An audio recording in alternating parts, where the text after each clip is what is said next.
تسمو في العلا قيما وتحذو ركب سنتنا فتاة الخير يا أملا تنير مسير دعوتنا وتوقيد مشعل الإيمان كي تنجو بأمتنا وترفع راية القرآن. Every year an NBA MVP is crowned, symbolizing them as the best player of that season. But the question is, who is the best of the best? As far as this video is concerned, we'll be ranking the top 10 greatest MVP seasons of all time. My ranking is different from others, as I will be considering things like storyline, as well as other awards, as well as how did the overall season go for you, regular and in the playoffs. As I'll be counting, how has the MVP or how will the MVP leave the season feeling? Now let's get on to the honorable mentions. Russ did something in 2017 people never thought would be done again, averaging over 29 points a game, 8.6 assists, 7.3 rebounds in 76 games, really putting the league on notice with this one. 04 Garnett is one of the best players I've ever seen, and if this list was based off eye test only, he would be in it, leading his team to almost 60 wins and setting 11 franchise records. Some more honorable mentions would be 91 Mike and 85 Bird. But on to the show. Number 10. It was really hard to pick a Wilt Chamberlain MVP season, so I have some ties for you. This one right here is in 64-65, leading the NBA in points and rebounds. As well as 66-67, where Wilt Chamberlain won his first championship, leading his team to 68 wins, 24 points, 24 rebounds, 8 assists, while also shooting 68% from the field. 9. At number 9, we have Kareem Abdul-Jabbar, and for me, this is his best MVP season. The year before is definitely in the race, and I definitely could have put it in the honorable mention, but I chose to put this one here, where they won 63 games, and Kareem put up 34 points, 34.8 points, 16.6, 4.6 assists, and 57% from the field. Though it didn't count blocks, he probably averaged around 4, maybe 3, and was first in win shares all time. Number 8. At number 8, I have LeBron James, where he would put up the highest value over replacement player of all time. On the mission to become the best player known worldwide in the NBA, LeBron James was trying to win back-to-back champions, where he would put up over 26 points, 8 rebounds, and 7.3 assists per games, also contributing to 1.7 steals and almost a block. LeBron would almost win Defensive Player of the Year award, and I won't touch up on that right now as I feel like it. Mark probably should have won that year, and LeBron should have won the year before. He also was almost unanimous MVP, just shy of 1 point, like Number 7. my next pick, Shaquille O'Neal.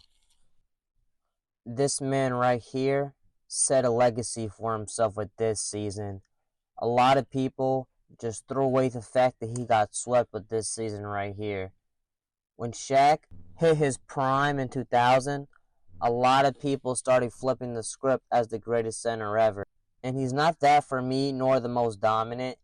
He was a freak of nature at this time, and no one could stop him. And I would argue the difference between him and LeBron this season was the sheer dominance, as not too many players ever would have won an MVP over this man right here this year. A lot of people consider LeBron's prime to be 2018, though most agree to be 2013. And while Shaq was also number 2 in Defensive Player of the Year, I do consider this to be one of the greatest seasons of all time, as this season truly does stand out and has stood the test of time as an all-time great season. Number 6. Those who are shocked aren't too keen in their knowledge of the history and rule changes.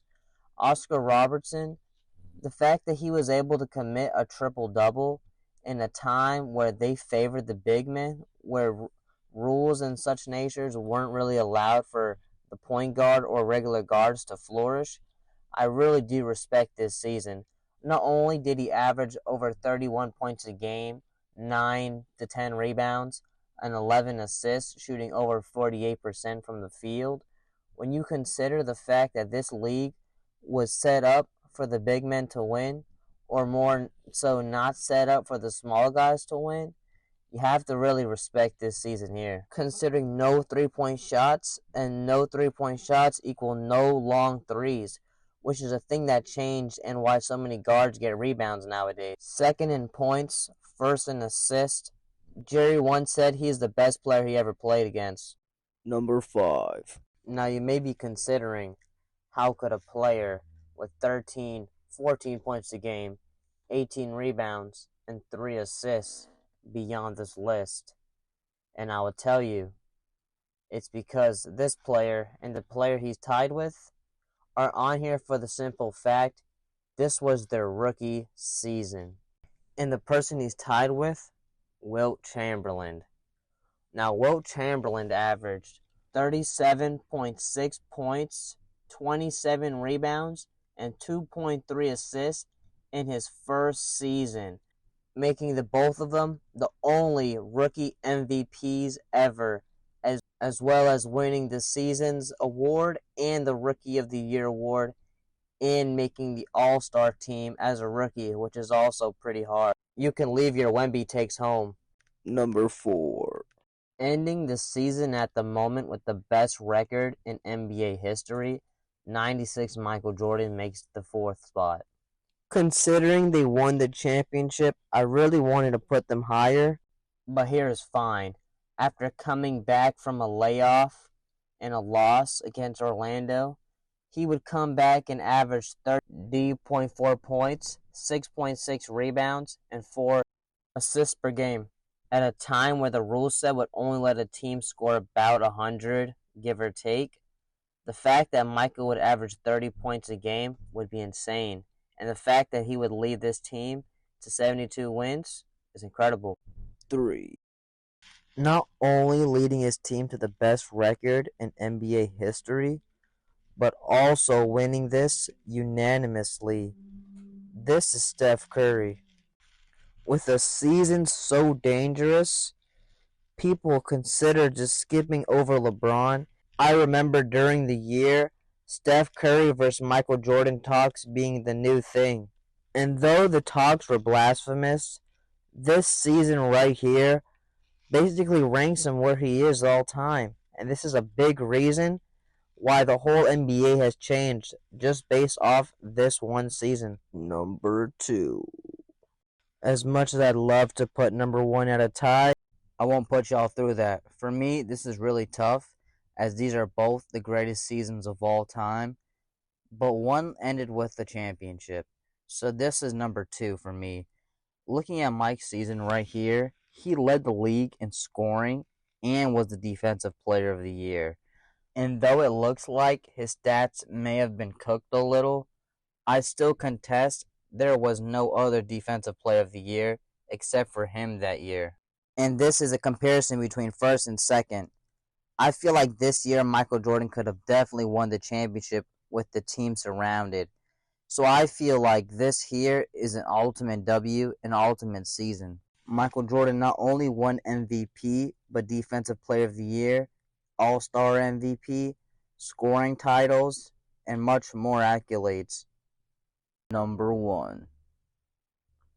Although this pick may be controversial, neither of his rewards were. Olajuwon didn't have the fancy and eye-popping MVP stats that most people look for in the MVP, but this here was no doubt the best offensive and defensive player in the league that season, and it really wasn't close.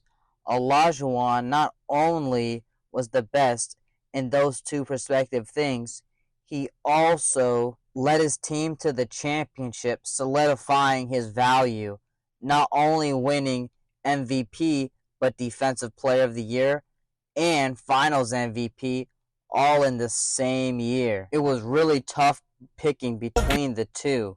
I feel like both players are championship level players that season.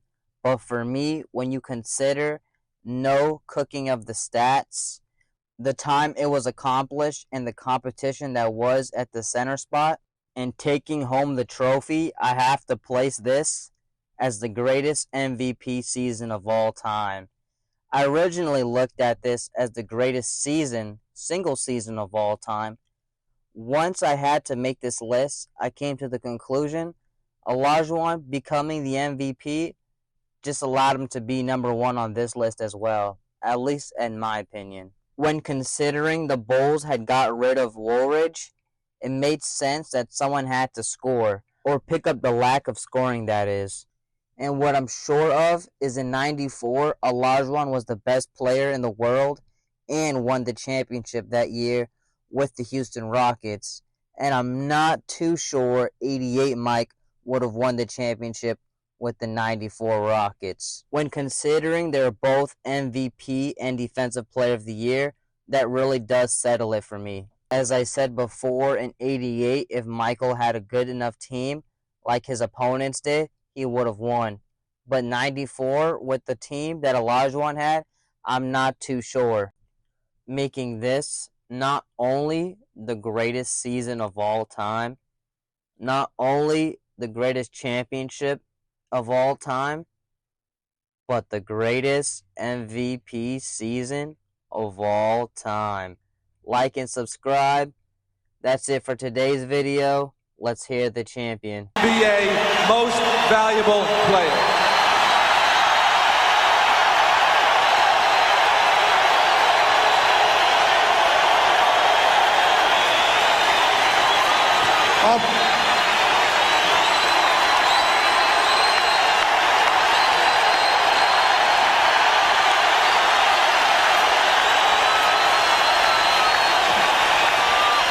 Thank you very much.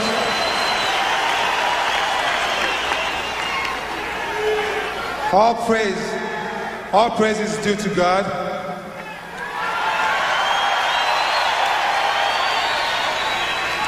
I would like to extend my gratitude to the fans of Houston.